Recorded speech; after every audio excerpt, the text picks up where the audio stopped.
Alors là, on va aller voir Karim Kelfoun, qui est responsable du programme Transverse, qui s'intitule Le capteur sans fil.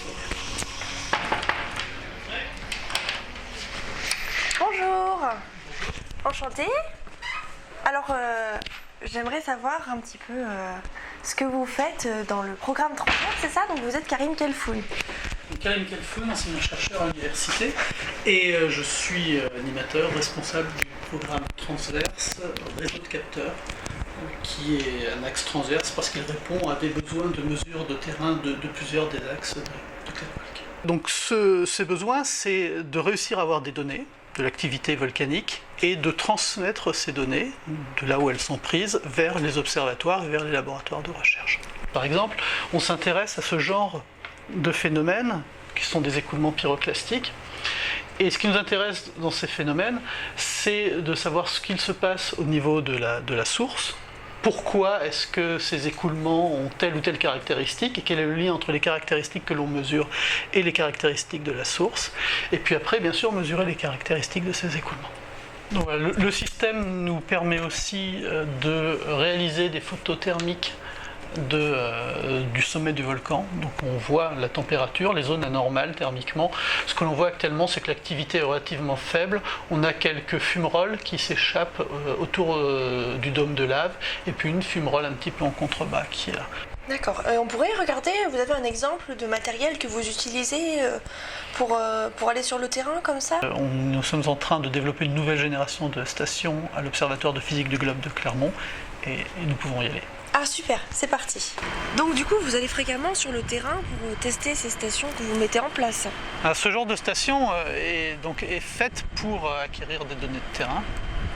Donc effectivement, on est obligé d'aller sur le terrain pour les installer. Et cette station, un prototype, la première version de cette station a été installée sur le volcan Merapi en Indonésie. 2 stations en position stéréoscopique pour calculer la morphologie du sommet et du dôme de lave qui s'y accumule. Et donc du coup, qu'est-ce que c'est ces instruments-là ?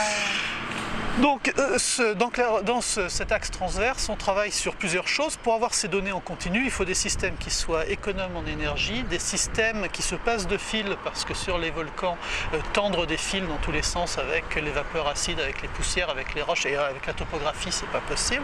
Donc des réseaux sans fil qui soient économes énergétiquement, des systèmes qui soient contrôlables à distance. Et donc ce que l'on développe ici, ce sont des systèmes de suivi de l'activité volcanique. Alors du coup, on peut surveiller le volcan toutes les heures de la journée avec ces systèmes. Ce système qui a été installé l'été dernier en Indonésie nous renvoie les photos en temps réel, presque réel, à 5 minutes, et on peut le contrôler aussi en temps réel. Donc on peut lui demander de prendre des images qui nous intéressent. À partir du moment où on a mis des appareils photographiques, on a toutes les possibilités des appareils photographiques. Donc on peut prendre des photos de nuit en pose longue pour voir, par exemple, avec la lumière de la Lune, on voit très bien toutes les fumerolles, les gaz volcaniques qui s'échappent du sommet. Et puis on peut changer les paramètres de l'appareil en fonction de l'heure de la journée, par exemple.